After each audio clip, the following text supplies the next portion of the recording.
매주 한 권의 책을 소개하는 주책이야 시간입니다. 오늘 소개해드릴 책은 비가 나는 힘입니다. 저자는 모리 히로시입니다. 원하는 목표를 이루기 위해서는 지나친 낙관주의를 피해야 합니다. 비관을 좋아하는 사람은 없습니다.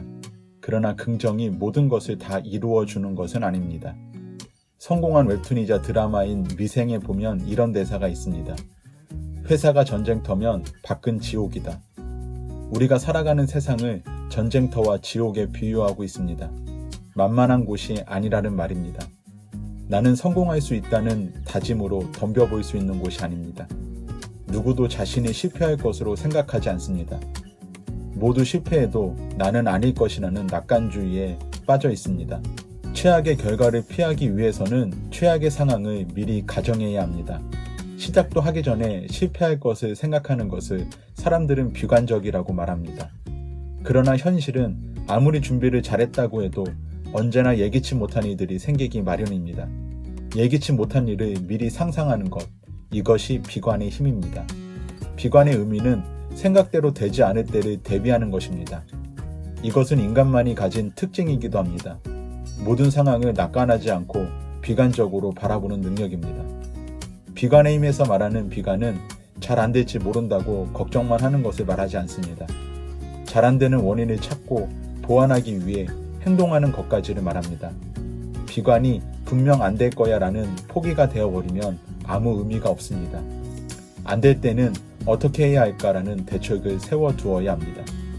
우리 사회에는 비관으로 생겨난 시스템이 많습니다. 안전벨트나 자동차 보험은 비관하는 사고에서 시작되었습니다. 자동차를 탈 때 사고 나기를 바라는 사람은 없습니다. 그러나 만약에 그런 상황이 닥치면 어떻게 될 것인가를 생각하며 대비하는 것이 안전벨트와 자동차 보험입니다. 단순히 잘 될 거라는 자신감만으로는 어려움을 헤쳐나갈 수 없습니다.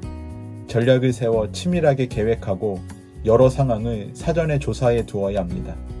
자신감이란 99%의 노력으로 유지되는 마지막 1%에 불과합니다. 좌절을 많이 경험했다고 불행한 것이 아닙니다. 좌절을 많이 경험해야 비로소 생각대로 되지 않는다는 점을 이해할 수 있습니다. 실패하는 것으로 비관의 힘을 깨닫게 됩니다. 노력은 대부분 비관에서 생겨납니다. 이대로 실패할지도 모른다는 예측이 있기 때문에 노력하게 되는 것입니다. 걱정은 누구나 할 수 있습니다. 하지만 걱정만 해서는 아무것도 변하는 것이 없습니다. 무엇보다 미래에 닥칠 일의 문제를 정확히 파악해야 합니다. 그리고 가능성을 생각하는 훈련을 해야 합니다. 어떤 상황에서도 대처할 수 있는 연습이 필요합니다. 구체적으로 생각하지 못하는 사람은 생각하면서 메모하는 것도 좋은 방법입니다. 20가지 문제를 적었다면 그에 대한 간단한 대책을 같이 적는 것입니다. 비관은 걱정만 하는 것이 아닌 대책을 함께 생각하는 것입니다. 지나친 낙관주의는 사람을 맹목적으로 만듭니다. 아무것도 하지 않고 행운이 나에게 찾아오기만을 기다립니다. 하지만 행복은 만들어가는 것입니다. 내가 할 수 있는 일과 할 수 없는 일을 구분하고 할 수 있는 일에 최선을 다할 때 행복도 찾아옵니다. 좋은 일이 가득하기를 바랍니다. 그러나 어려움이 찾아올 때도 지혜롭게 헤쳐나가는 힘이 길러지기를 응원하겠습니다. 감사합니다. 다음 주에 뵙겠습니다.